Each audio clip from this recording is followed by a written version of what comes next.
বন্ধুরা, শুভ সন্ধ্যা। আমি লাবণী, বয়স ৪০। আজকে আমি তোমাদের কাছে এমন একটা কাহিনী শোনাব যা শুনে তোমাদের শরীরের রক্ত গরম হয়ে যাবে। আমার সাথে যা ঘটেছে তা কখনো ভাবতে পারিনি। আমার ছেলে অভিজিৎ, মাত্র ২৩ বছর বয়স।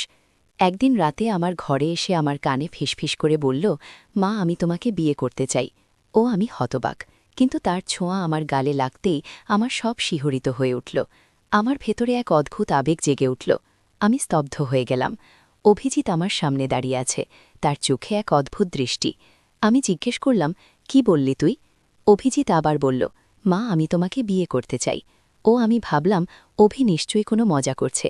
আমি বললাম, অভিসব কি বলছিস? এটা কি কোনো প্র্যাঙ্ক? অভিজিৎ আমার হাত ধরল। তার হাত ঠান্ডা, অস্বাভাবিক রকমের ঠান্ডা। মা, আমি মজা করছি না। আমি গত কয়েক মাস ধরে এটাই ভাবছি। আমি জানি এটা অস্বাভাবিক, কিন্তু আমি নিজেকে আটকাতে পারছি না। আমি আগেই চিৎকার করে উঠলাম, অভিসব কি বলছিস? তুই কি পাগল হয়ে গেছিস? তখন অভিজিৎ একটা বাক্স বের করল, একটা ছোট্ট বাক্স, যেমন আংটি রাখা হয়। আমি আরও ভয় পেয়ে গেলাম। সে বাক্সটা খুলল, কিন্তু তার ভেতরে আংটি ছিল না, ছিল একটা ছোট্ট চাবি। মা, এটা দেখো। সে বলল, এটা একটা বিশেষ চাবি। আমি তোমাকে বিয়ে করতে চাই, মানে আমি তোমাকে আমার জীবনের সবচেয়ে গোপন রহস্য দেখাতে চাই। আমি চাই তুমি আমার সাথে এক হয়ে যাও, আমার গোপন সত্যের সাথে একাকার হয়ে যাও। আমি এখনও বুঝতে পারছিলাম না সে কি বলতে চাইছে, কিন্তু তার চোখে যে দৃষ্টি দেখেছিলাম তা আমাকে ভয় দেখাচ্ছিল। অভিজিৎ আমার নিজের ছেলে, যেন আর আমার চেনা সেই ছেলে নয়, যেন কেউ অন্য কেউ। তার শরীরে ঢুকে গেছে। অভি, তুই কি বলতে চাইছিস স্পষ্ট করে বল। আমি বললাম, মা, আমি বিয়ে বলতে সাধারণ বিয়ের কথা বলছি না। আমি বলছি আমাদের আত্মার মিলনের কথা। আমি চাই তুমি আমার সাথে আসো, আমার গোপন জগতে। সেখানে আমরা দুজন মিলে এক হয়ে যাব। সেখানে আমাদের মধ্যে আর কোনো ভেদাভেদ কাকবে না, না মা ছেলের, না নারী পুরুষের। এর গু আমার গায়ে কাটা দিয়ে উঠল। এটা কি বলছে আমার ছেলে? ও কি সত্যিই পাগল হয়ে গেছে? আমি সোজা হয়ে দাঁড়ালাম। অভি, তুই এখন যা ঘুমাগে, আমরা কাল সকালে কথা বলবো। অভিজিৎ আমার হাত ধরে টানল। না মা, এখনই আমাদের যেতে হবে। বাবা ঘুমাচ্ছে, এখনই সময়। আমি ভাবলাম চিৎকার করে কুণালকে ডাকি, কিন্তু অভিজিৎ যেন আমার মনের কথা বুঝে ফেলল। সে আমার হাত ধরে এমনভাবে টানল যে আমি প্রায় পড়ে যাচ্ছিলাম। মা, চিৎকার করো না, আমি তোমার মঙ্গলই চাই। বাবা বুঝবে না, কেউই বুঝবে না।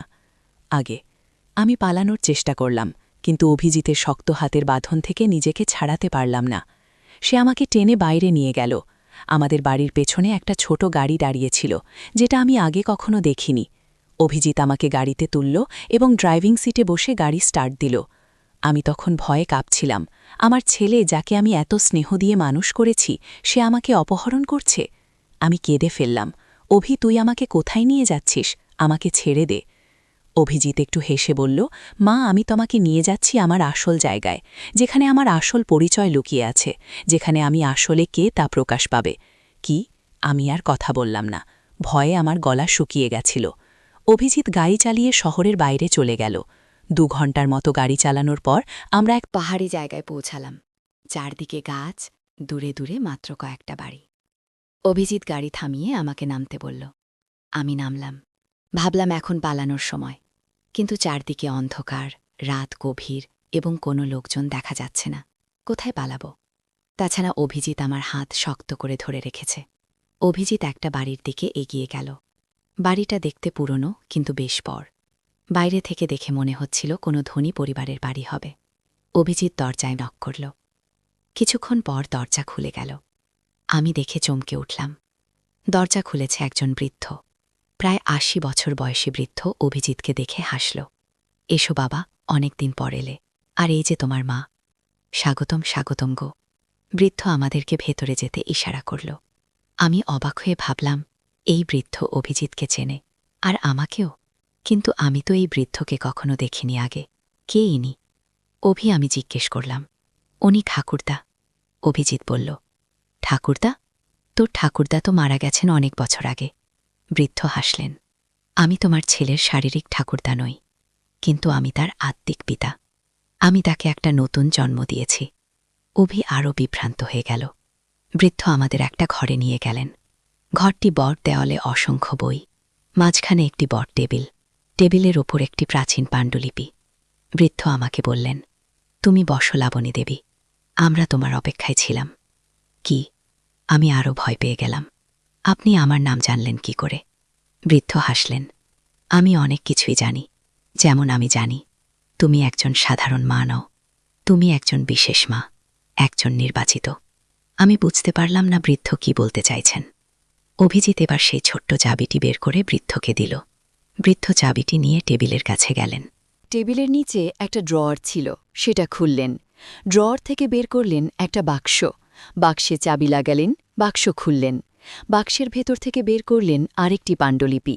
এবার শোনো, বৃদ্ধ বললেন, অনেক হাজার বছর আগে এই পৃথিবীতে দুটি জাতি বাস করত, মানুষ এবং দেবতা।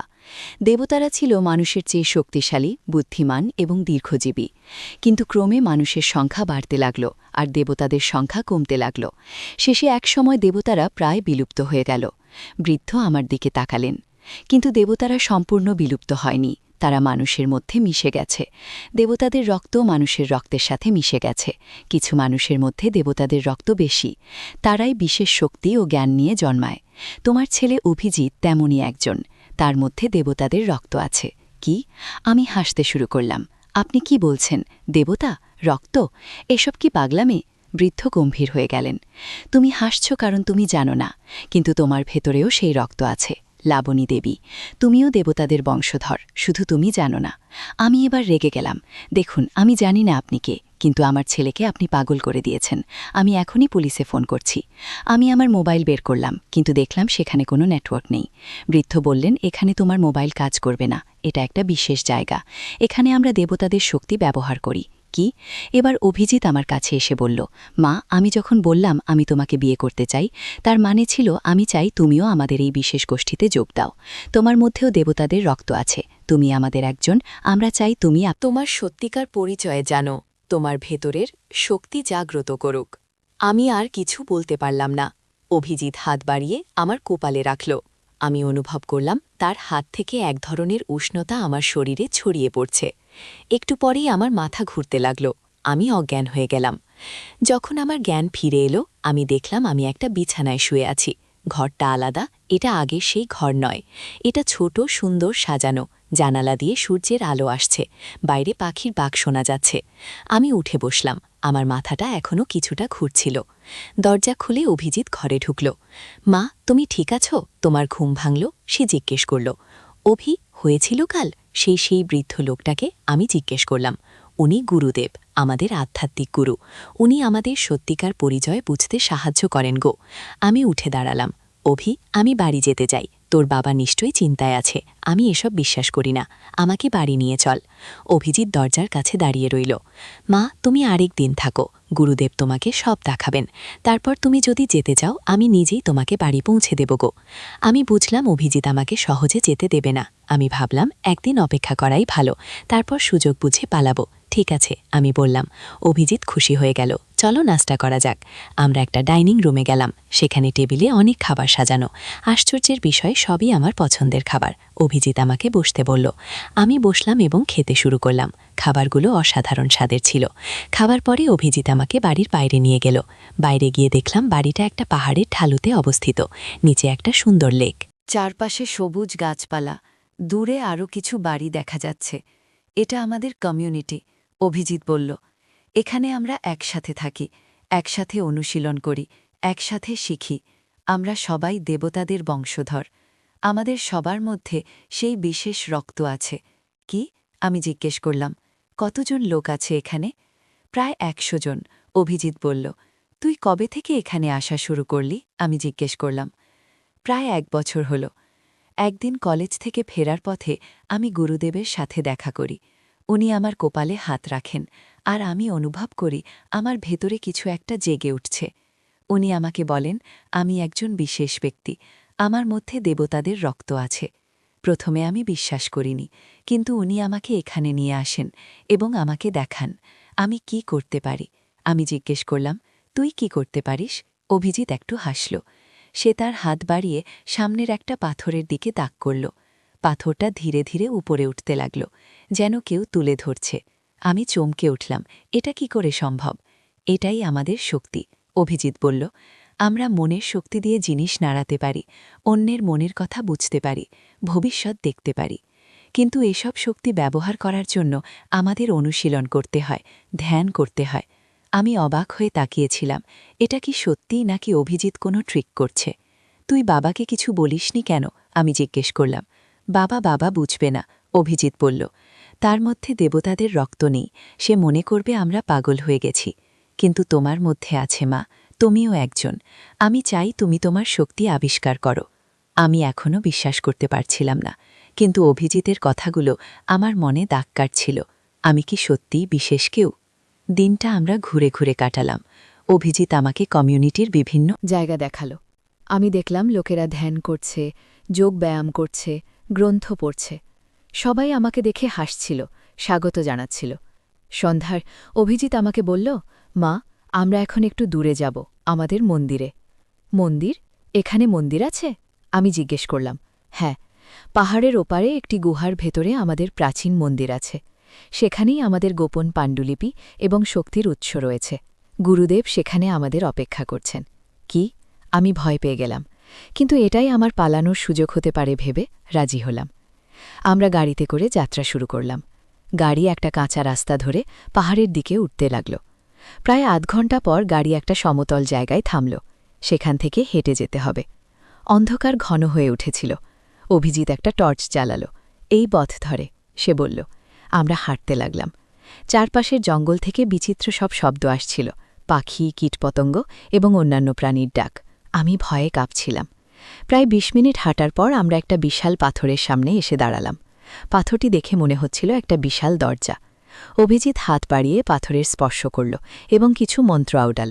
আস্তে আস্তে পাথরটি সরে গেল এবং একটা গুহাপথ প্রকাশ পেল।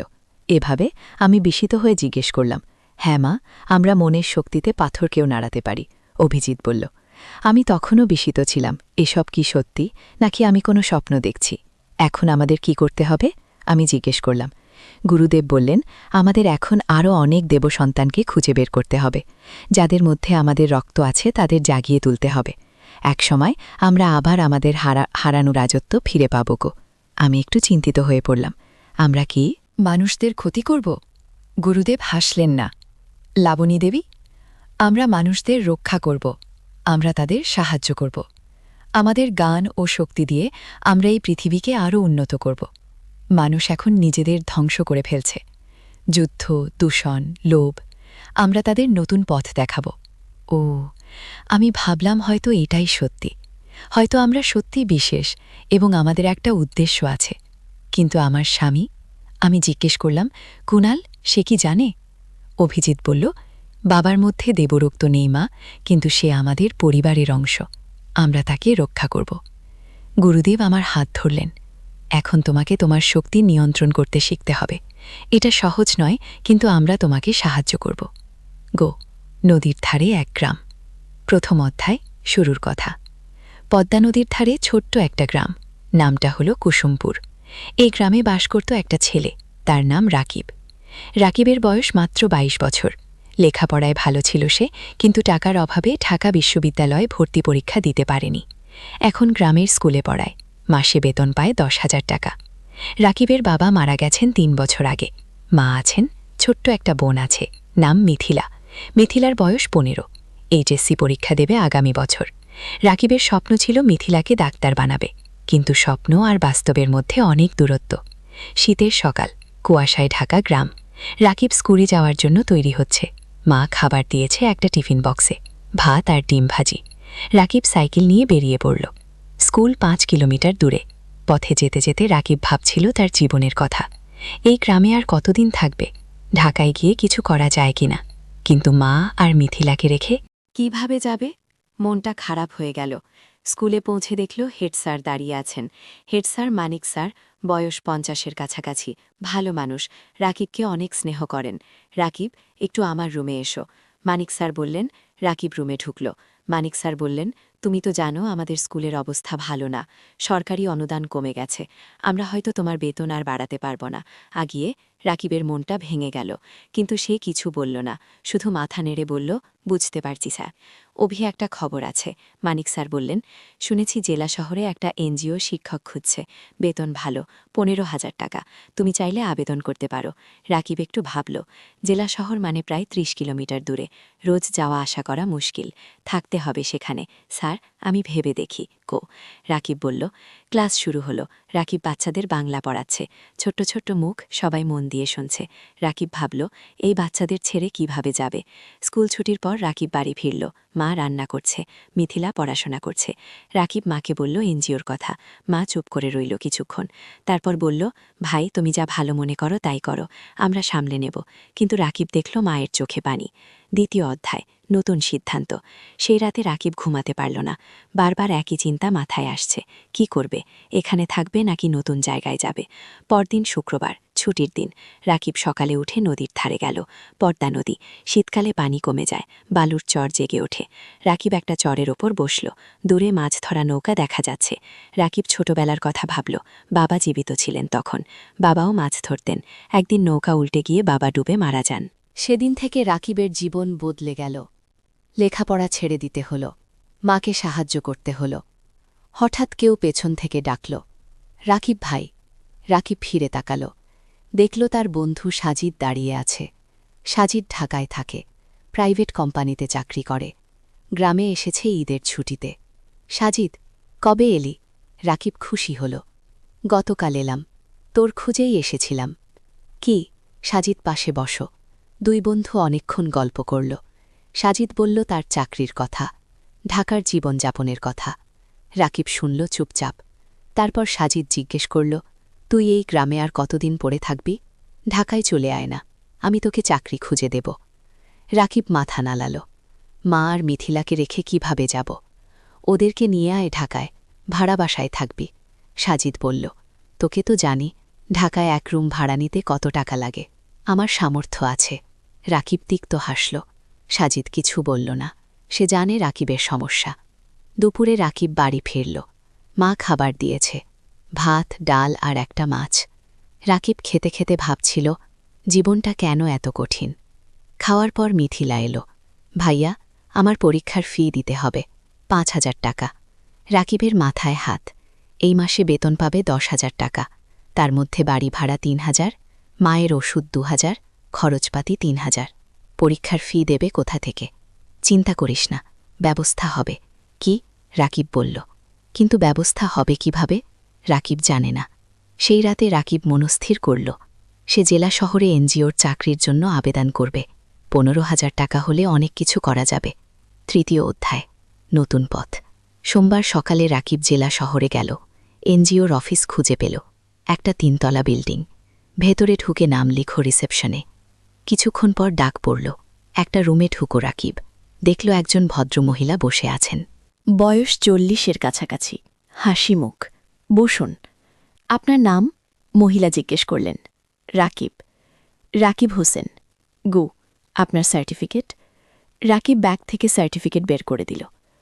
মহিলা দেখলেন, আপনি গ্রামে পড়ান? মহিলা জিজ্ঞেস করলেন। জি, ইমাম, 3 বছর ধরে।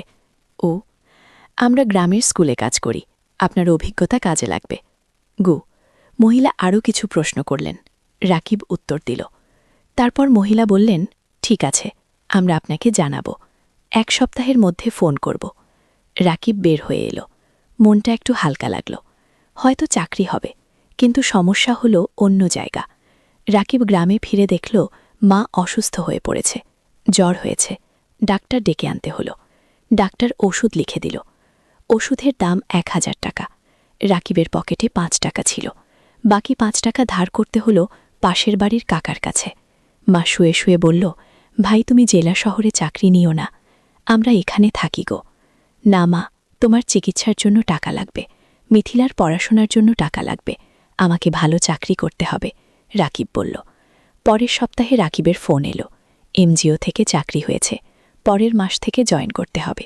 রাকিব খুশি হল, কিন্তু সাথে সাথে চিন্তাও হল, জেলা শহরে থাকবে কোথায়? বাসা ভাড়া নিতে হবে, সেই টাকা কোথায়? রাকিব মানিক স্যারের কাছে গেল, সব বলল। মানিক স্যার শুনলেন, তারপর বললেন, তুমি চিন্তা করো না, আমার জেলা শহরে একটা ছোট্ট ফ্ল্যাট আছে, খালি পড়ে আছে, তুমি সেখানে থাকতে পারো, প্রথম 3 মাস ভাড়া লাগবে না। আগে রাকিবের চোখে পানি এলো। স্যার আপনি গো, তুমি ভালো ছেলে, তোমার উন্নতি হোক এটাই চাই। মানিক স্যার হাসলেন। রাকিব স্যারের পা ছুঁয়ে সালাম করল। 4র্থ অধ্যায়, জেলা শহরের নতুন জীবন। পরের মাসের প্রথম দিনে রাকিব জেলা শহরে চলে এলো। মা আর মিথিলা গ্রামে রইল। রাকিব ঠিক করল সপ্তাহে একদিন গ্রামে যাবে। মানিক স্যারের ফ্ল্যাট ছোট্ট কিন্তু পরিষ্কার, একটা রুম, একটা রান্নাঘর, একটা বাথরুম। রাকিব নিজের জিনিসপত্র গুছিয়ে রাখল। পরদিন এনজিও অফিসে গেল। কাজ শুরু হলো। রাকিবকে দায়িত্ব দেওয়া হলো 5টা গ্রামের স্কুল দেখাশোনা করার।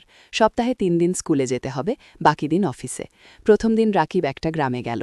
স্কুলটা খুবই খারাপ অবস্থায়, ছাদ দিয়ে পানি পড়ে, বেঞ্চ ভালা, শিক্ষক মাত্র 2 জন, ছাত্রছাত্রী প্রায় অযশ। রাকিব শিক্ষকদের সাথে কথা বলল। তারা বলল অনেক সমস্যার কথা, বেতন কম, সরকারি সাহায্য নেই, অনেক বাচ্চা স্কুল ছেড়ে দিয়েছে। রাকিব বুঝল এখানে অনেক কাজ করার আছে। সে মনস্থির করল সে ভালোভাবে কাজ করবে। সন্ধ্যায় রাকিব ফ্ল্যাটে ফিরল, একা একা রান্না করল, ভাত আর ডিম ভাজি খেয়ে শুয়ে পড়ল। মায়ের কথা মনে পড়ল, মিথিলার কথা মনে পড়ল। রাকিব মাকে ফোন করল। মা কেমন আছো? ভালো আছি, তুমি খেয়েছ? মা জিজ্ঞেস করল। হ্যাঁ মা, তুমি ওষুধ খেয়েছ তো? খেয়েছি, মিথিলা পড়াশোনা করছে, তুমি চিন্তা করো না। আগে ফোন রেখে রাকিব ঘুমিয়ে পড়ল। দিন যাচ্ছে, রাকিব কাজে মন দিচ্ছে। সে দেখছে স্কুলগুলোর অবস্থা ধীরে ধীরে ভালো হচ্ছে, এনজিও থেকে সাহায্য আসছে, নতুন বেঞ্চ এসেছে, ছাদ মেরামত হয়েছে, শিক্ষকদের ট্রেনিং দেওয়া হচ্ছে। রাকিব খুশি, তার মনে হচ্ছে সে কিছু ভালো কাজ করছে।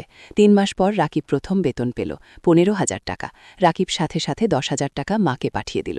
বাকি 5,000 টাকা দিয়ে নিজের খরচ চালাবে। মা ফোন করে কাঁদল।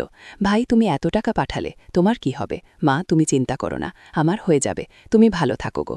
রাকিবের মনে হল জীবনে প্রথমবার সে কিছু করতে পারছে। পঞ্চম অধ্যায়, নতুন বন্ধুত্ব। এমজিও অফিসে রাকিবের সহকর্মী অনেক। তার মধ্যে একজন মেয়ে আছে, নাম তানিয়া। তানিয়া ঢাকা থেকে এসেছে, লেখাপড়া করেছে ঢাকা বিশ্ববিদ্যালয়ে। খুব মেধাবী, কিন্তু গ্রামের মানুষের জন্য কাজ করতে চায়, তাই এনজিওতে জয়েন করেছে। তানিয়া আর রাকিব প্রায় একসাথে মাঠে কাজ করে, স্কুলে যায়, শিক্ষকদের সাথে কথা বলে, বাচ্চাদের পড়ায়। ধীরে ধীরে তানিয়া আর রাকিবের মধ্যে বন্ধুত্ব হল। তানিয়া রাকিবকে অনেক কিছু শেখায়, কিভাবে প্রজেক্ট প্ল্যান করতে হয়, কিভাবে রিপোর্ট লিখতে হয়, কিভাবে মানুষের সাথে কথা বলতে হয়। রাকিব তানিয়াকে শেখায় গ্রামের জীবন সম্পর্কে, গ্রামের মানুষের সমস্যা সম্পর্কে, কিভাবে তাদের সাহায্য করা যায়। একদিন তানিয়া রাকিবকে জিজ্ঞেস করল, তুমি কি বিয়ে করেছ? রাকিব হেসে বলল, না, বিয়ের কথা ভাবার সময় নেই এখন, পরিবারের দায়িত্ব আছে গো। তোমার পরিবার কেমন? তানিয়া জিজ্ঞেস করল। রাকিব তার মা আর মিথিলার কথা বলল, বাবার মৃত্যুর কথা বলল, কিভাবে সে সংসার চালাচ্ছে সেই কথা বলল। তানিয়া শুনো চুপচাপ, তারপর বলল, তুমি খুব সাহসী গো রাকিব। রাকিব কিছু বলল না, শুধু হাসল।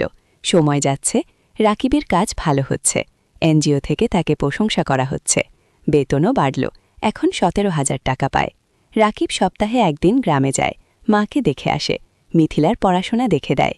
মিথিলা এখন কলেজে পড়ছে, সে ডাক্তার হতে চায়। একদিন মা রাকিবকে বলল, ভাই তোর বিয়ের কথা ভাবা উচিত কি?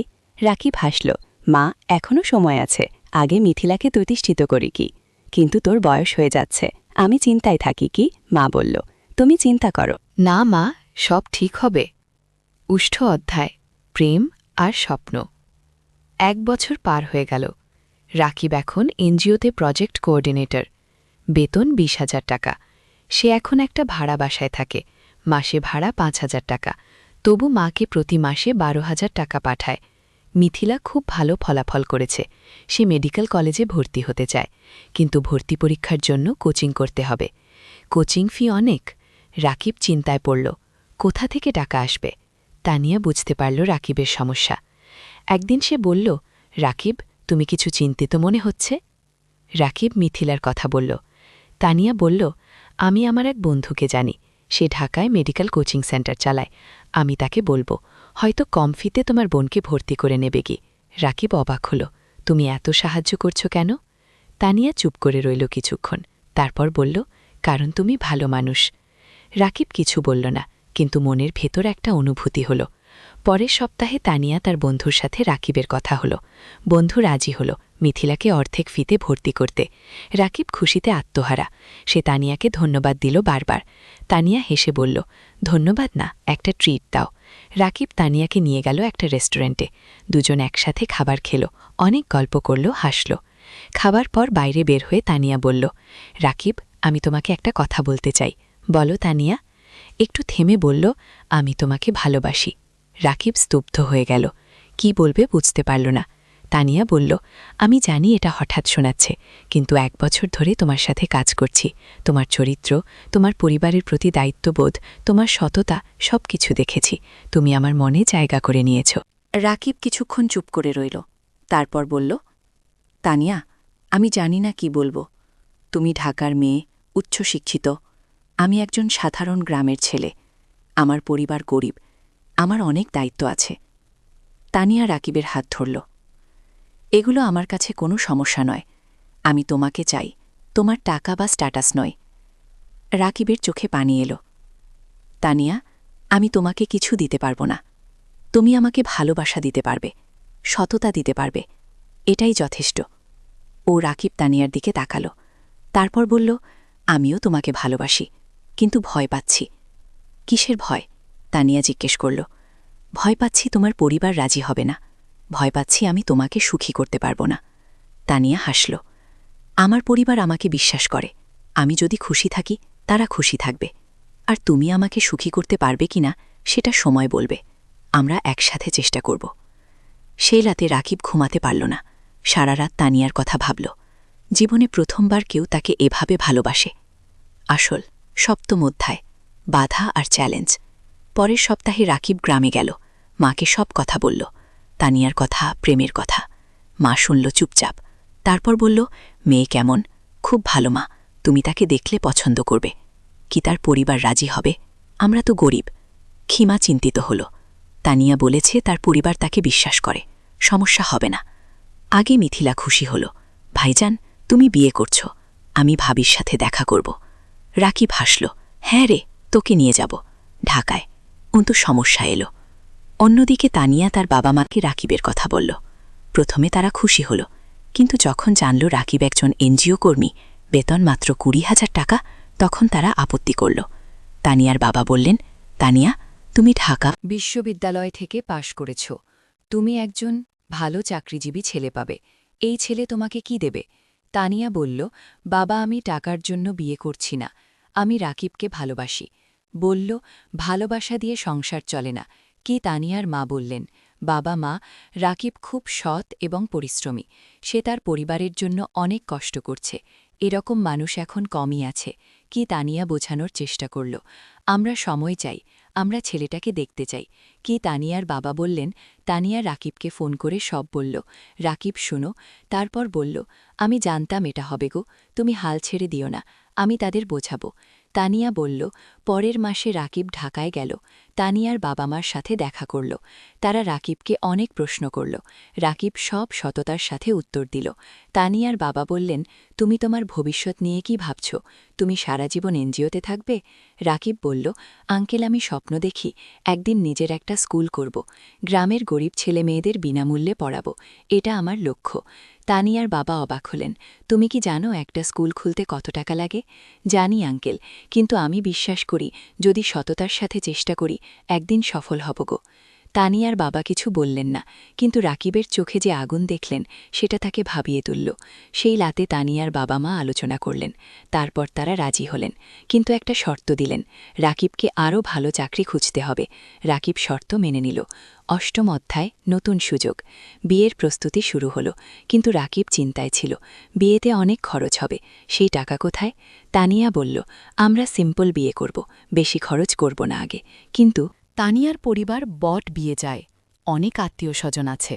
রাকিব টেনশনে ছিল। তখন মানিক স্যার তাকে ডাকলেন। স্যার বললেন, রাকিব, আমি শুনেছি তোমার বিয়ে হবে। আমি তোমাকে একটা উপহার দিতে চাই। স্যার একটা খাম দিলেন। খামে ছিল 5,000 টাকা। রাকিবের চোখ বড় হয়ে গেল। স্যার, একে আমি নিতে পারব না আগে। এটা উপহার, তুমি আমার ছাত্রের মতো, তুমি অবশ্যই নেবে। স্যার জোর করলেন। রাকিব স্যারকে জড়িয়ে ধরল। স্যার, আপনি আমার জন্য অনেক কিছু করেছেন। তুমি ভালো থাকো, এটাই চাইও। এদিকে রাকিবের ভাগ্য ঘুরতে শুরু করল। একদিন এনজিওর ডিরেক্টর রাকিবকে ডাকলেন। বললেন, রাকিব, তোমার কাজ আমরা খুব পছন্দ করেছি। আমরা একটা নতুন প্রজেক্ট শুরু করছি। তুমি প্রজেক্ট ম্যানেজার হবে। বেতন হবে ৩৫,০০০ টাকা। রাকিব বিশ্বাস করতে পারল না। ৩৫,০০০ টাকা! এত টাকা কখনো কল্পনাও করেনি। স্যার, সত্যি? রাকিব জিজ্ঞেস করল। হ্যাঁ, তুমি যোগ্য। তুমি পারবে কি? ডিরেক্টর বললেন। রাকিব সাথে সাথে তানিয়াকে ফোন করল। তানিয়া খুশিতে চিৎকার করল।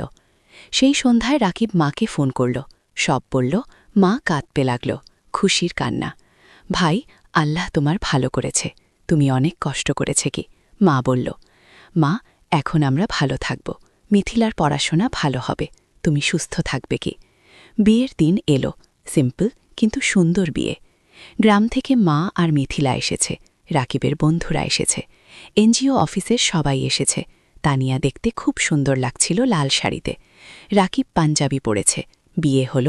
সবাই দোয়া করল, আশীর্বাদ করল। রাকিব আর তানিয়া নতুন জীবন শুরু করল। নবম অধ্যায়, স্বপ্ন পূরণের পথে। বিয়ের পর রাকিব আর তানিয়া শহরে একটা বড় ফ্ল্যাট ভাড়া নিল, 2 বেডরুমের। তারা ঠিক করে মা আর মিথিলাকে নিয়ে আসবে। মা প্রথমে রাজি হল না। বলল, তোমরা নতুন বিয়ে করেছ, আমরা গেলে তোমাদের সমস্যা হবে। কি তানিয়া নিজে গ্রামে গেল। মাকে বলল, মা, আপনি আমার মা। আপনি না থাকলে আমার সংসার অসম্পূর্ণ। ও মা! তানিয়াকে জড়িয়ে ধরল। মা, তুমি খুব ভালো। ও মা! আর মিথিলা জেলা শহরে চলে এলো। এখন তারা সবাই একসাথে থাকে। মিথিলা ঢাকায় কোচিং করছে। সে খুব মন দিয়ে পড়ছে। তার লক্ষ্য মেডিকেল কলেজে চান্স পাওয়া। রাকিব নতুন প্রজেক্টে কাজ শুরু করেছে। প্রজেক্টটা খুব বড়। 15টা গ্রামে কাজ করতে হবে। স্কুল, স্বাস্থ্যকেন্দ্র, নারী উন্নয়ন, সব ধরনের কাজ। রাকিব খুব ব্যস্ত হয়ে গেল। সকাল থেকে রাত পর্যন্ত কাজ। কিন্তু সে খুশি, কারণ সে মানুষের উপকার করছে। তানিয়াও কাজ করছে। সেও একটা প্রজেক্টে আছে। তাদের দুজনের মিলে এখন বেতন ৫৫,০০০ টাকা। এত টাকা রাকিব কখনো কল্পনা করেনি। এখন তারা স্বাচ্ছন্দ্যে আছে। মায়ের ভালো চিকিৎসা হচ্ছে। মিথিলার পড়াশোনা ভালো হচ্ছে। রাকিব কিছু টাকা সেভিংসও করছে। একদিন রাকিব তানিয়াকে বলল, তুমি জানো, আমার স্বপ্ন ছিল একটা স্কুল করা। গিয়ে, হ্যাঁ, মনে আছে।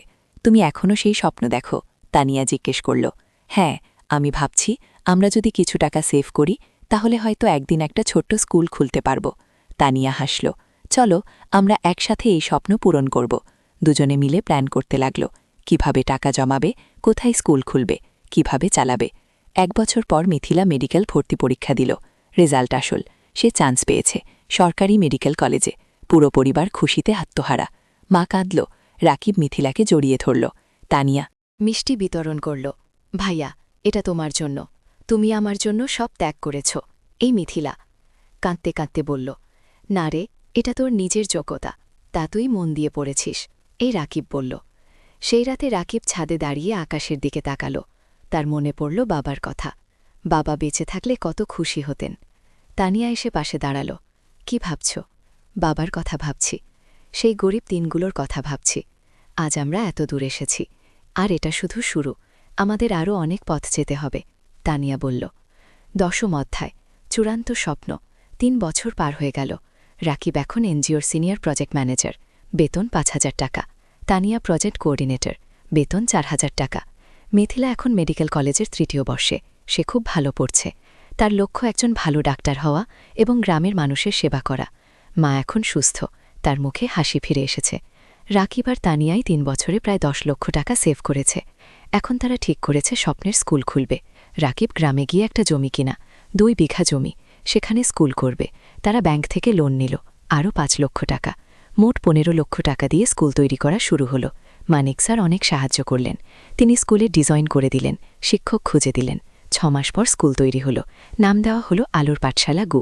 স্লোগান, শিক্ষায় আলো, শিক্ষায় মুক্তি। স্কুলে গরিব পরিবারের বাচ্চারা বিনামূল্যে পড়বে। ধনী পরিবারের বাচ্চারা কম ফিতে পড়বে। এই ফি দিয়ে স্কুল চলবে। স্কুল খোলার দিন গ্রামের সব মানুষ এলো। জেলা প্রশাসক এলেন উদ্বোধন করতে। মানিক স্যার, এনজিও ডিরেক্টর সবাই এলেন। রাকিব মাইকে দাঁড়িয়ে বলল, আমি একসময় খুব ছিলাম। লেখাপড়া করতে পারিনি ঠিকমতো, কিন্তু আমি হাল ছাড়িনি। আজ আমি এই স্কুল করলাম যাতে গ্রামের কোনো বাচ্চাকে টাকার অভাবে লেখাপড়া ছাড়তে না হয়।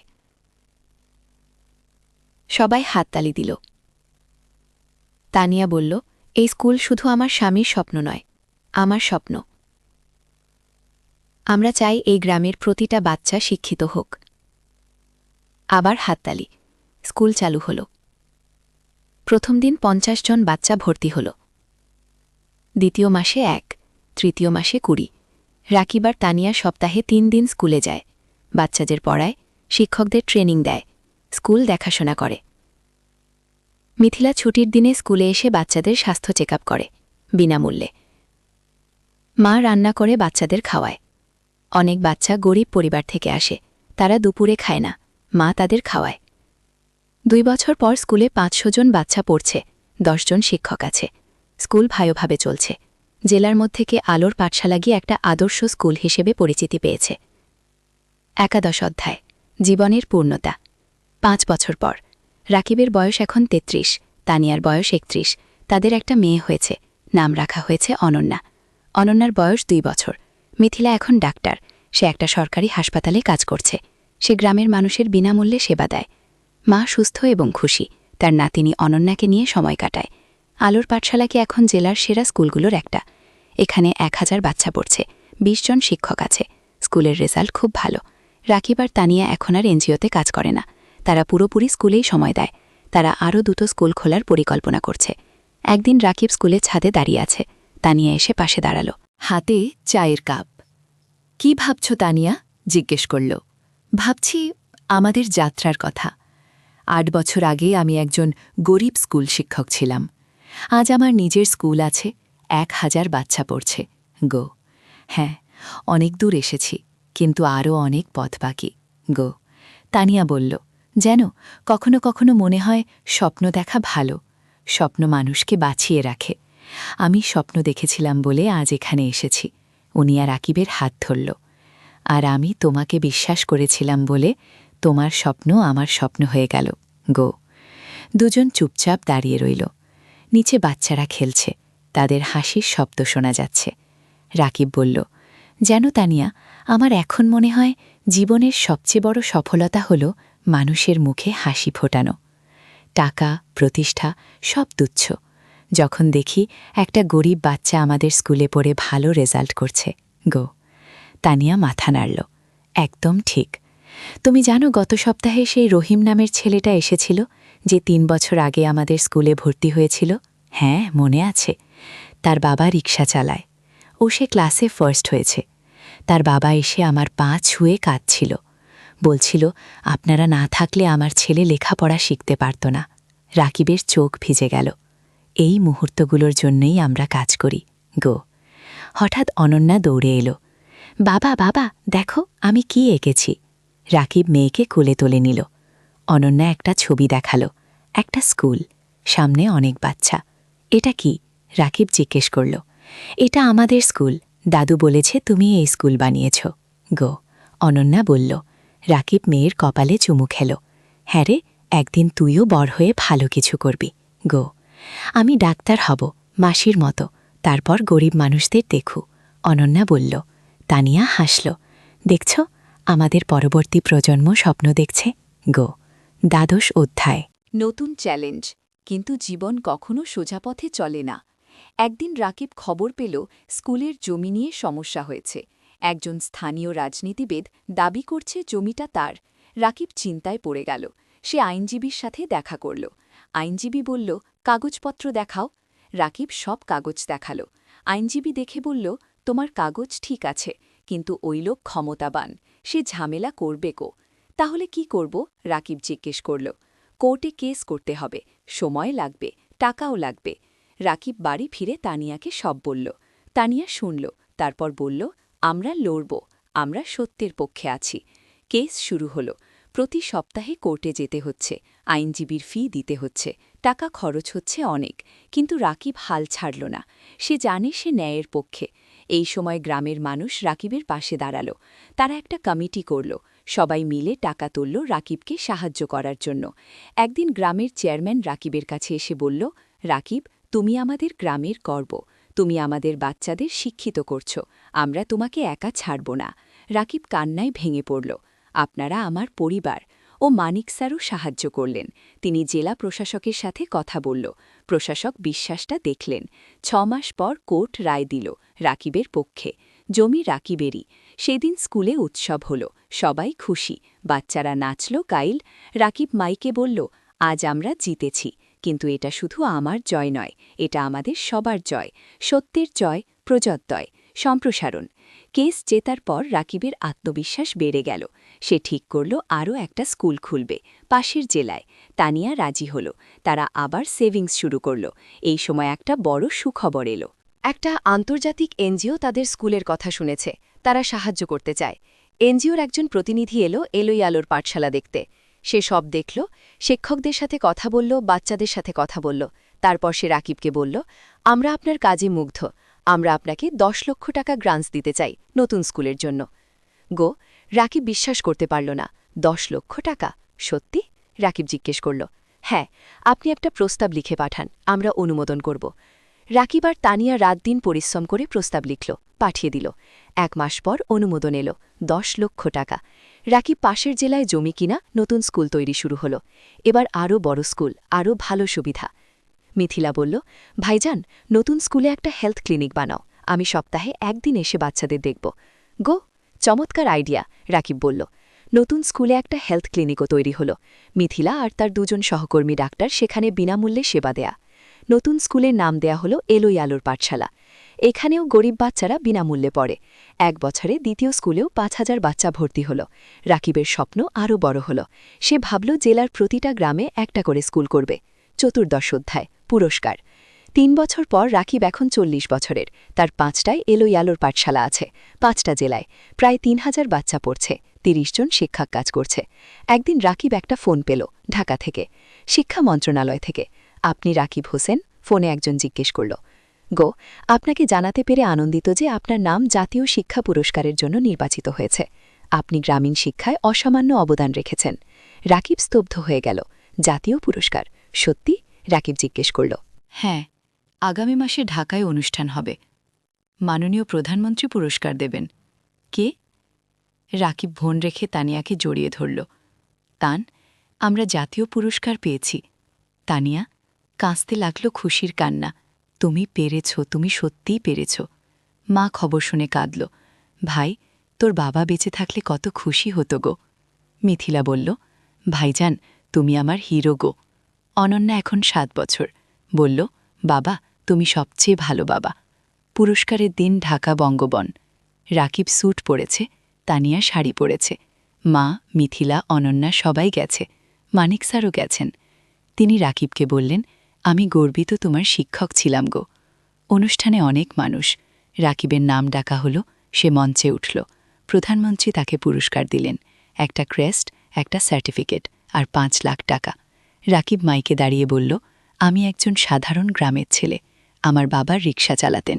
আমি গরিব পরিবার থেকে এসেছি, কিন্তু আমি স্বপ্ন দেখতে ছাড়িনি। আজ আমি এখানে দাঁড়িয়ে বলতে পারি যে কেউ পারে, যদি সে চেষ্টা করে গিয়ে। পুরো হল হাততালিতে মুখরিত হল। এই পুরস্কার শুধু আমার নয়, এটা আমার স্ত্রী তানিয়ার, আমার মায়ের, আমার বোন মিথিলার, আমার গুরু মানিক স্যারের, আর আমার সেই সব বাচ্চাদের যারা আলোর পাঠশালায় পড়ছে গো। আবার হাততালি। অনুষ্ঠান শেষ হল। সবাই বাড়ি ফিরল। সেই রাতে রাকিব ব্যালকনিতে দাঁড়িয়ে আকাশের দিকে তাকাল। তার মনে পড়ল সেই দিনের কথা, যখন সে পদ্মা নদীর ধারে বসে ভাবছিল জীবন দিয়ে কি করবে। আজ সেই জীবন কত বদলে গেছে। তানিয়া এসে পাশে দাঁড়াল।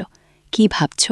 ভাবছি আমরা কত দূর এসেছি, আর ভাবছি আমাদের এখনও কত কাজ বাকি। হ্যাঁ, আমাদের স্বপ্ন এখনও শেষ হয়নি। কে? তানিয়া বলল। 5ম অধ্যায়, উত্তরাধিকার। আরও 5 বছর কেটে গেল। রাকিবের বয়স এখন 45। তার 10টাই আলোর পাঠশালা গো আছে। 10টা জেলায় 6000 বাচ্চা পড়ছে। 600 শিক্ষক কাজ করছে। মিথিলা এখন একজন সফল ডাক্তার। সে নিজের একটা হাসপাতাল খুলেছে। গরিব মানুষদের বিনামূল্যে চিকিৎসা দেয়। অনন্যা এখন 12 বছর। সে আলোর পাঠশালাতেই পড়ছে। সে খুব মেধাবী। তার স্বপ্ন শিক্ষক হওয়া, বাবার মতো। মা এখন অনেক বয়স্ক, কিন্তু সুস্থ। সে নাতি নাতুনিদের নিয়ে সময় কাটায়। হ্যাঁ, রাকিবের এখন 2 সন্তান। অনন্যার পরে একটা ছেলে হয়েছে, নাম অনির্বাণ, বয়স 5 বছর। রাকিব এখন একটা বট শিক্ষা প্রতিষ্ঠানের প্রতিষ্ঠাতা। তার কাজের স্বীকৃতি সারা দেশে। বিদেশ থেকেও মানুষ আসে তার স্কুল দেখতে। কিন্তু রাকিব এখনও সেই সাধারণ মানুষই আছে। সে নিজে স্কুলে যায়, বাচ্চাদের পড়ায়, তাদের সাথে খেলে। একদিন একজন সাংবাদিক রাকিবকে ইন্টারভিউ করতে এলো। সে জিজ্ঞেস করল, আপনার সাফল্যের রহস্য কি? রাকিব হেসে বলল, রহস্য বলে কিছু নেই, শুধু 3টি জিনিস: স্বপ্ন, পরিশ্রম আর সততা। আপনার ভবিষ্যৎ পরিকল্পনা? আরও 20টা স্কুল খুলব, প্রতিটা জেলায়, যাতে কোনো বাচ্চা শিক্ষা থেকে বঞ্চিত না হয়। আপনি কি রাজনীতিতে আসবেন? অনেকে বলছে আপনি দেশের জন্য অনেক করতে পারবেন। রাকিব মাথা না। আমি শিক্ষক থাকতে চাই, রাজনীতি আমার জায়গা নয়। সাংবাদিক আরও অনেক প্রশ্ন করল। রাকিব উত্তর দিল। সেই রাতে টিভিতে ইন্টারভিউ দেখানো হলো। পুরো দেশ দেখল। অনেক মানুষ অনুপ্রাণিত হল রাকিবের গল্পে। পরের দিন রাকিবের ফোন বাজতে লাগল। অনেক মানুষ সাহায্য করতে চায়, ডোনেশন দিতে চায়, স্বেচ্ছাসেবক হতে চায়। রাকিব তানিয়াকে বলল, দেখছ, মানুষ ভালো কাজে এগিয়ে আসতে চায়, শুধু সুযোগ দরকার। তানিয়া বলল, হ্যাঁ, আর তুমি সেই সুযোগ তৈরি করেছ। জানতাম না, কিন্তু তোমাকে পেয়েছিলাম বলে সম্ভব হয়েছে গো। না, তুমি পেরেছ, তোমার ইচ্ছাশক্তি আর কঠোর পরিশ্রমের কারণে। আমি শুধু সাথে ছিলাম গো। তুমি শুধু সাথে ছিলে না, তুমি আমার শক্তি ছিলে, আমার অনুপ্রেরণা ছিলে গো। দুজন চুপচাপ বসে রইল। নিচে কি আলোর পাঠশালাগো দেখা যাচ্ছে, বাচ্চারা খেলছে। রাকিব বলল, জানো তানিয়া, আমি এখন শান্তিতে আছি। আমার মনে হয় আমি আমার জীবন দিয়ে কিছু অর্থবহ করতে পেরেছি গো। তুমি পেরেছ, তুমি হাজারো জীবন বদলে দিয়েছ গো। তানিয়া বলল। হঠাৎ অনন্যা এলো। বাবা, মা খাবার তৈরি। রাকিব উঠে দাঁড়াল। চল। 3 জন একসাথে নিচে নামল। পরিবার একসাথে বসে খাবার খেল, হাসগল্প করল। রাতে শোয়ার আগে রাকিব জানালার পাশে দাঁড়িয়ে বাইরে তাকাল। দূরে তারা জ্বলছে। রাকিব মনে মনে ভাবল, জীবন একটা যাত্রা, কখনো কঠিন, কখনো সহজ। কিন্তু যদি তুমি স্বপ্ন দেখো, যদি তুমি পরিশ্রম করো, যদি তুমি সৎ থাকো, তাহলে তুমি অবশ্যই সফল হবে। আর সবচেয়ে বড় সফলতা হলো যখন তুমি অন্যের জীবনে আলো জ্বালাতে পারো। রাকিব হাসল, তারপর বিছানায় শুয়ে পড়ল। গভীর ঘুমে তলিয়ে গেল। শান্তির ঘুম, পরিতৃপ্তির ঘুম। কারণ সে জানে তার জীবন সার্থক হয়েছে, তার স্বপ্ন পূরণ হয়েছে। আর এটাই জীবনের সবচেয়ে বড় পাওয়া।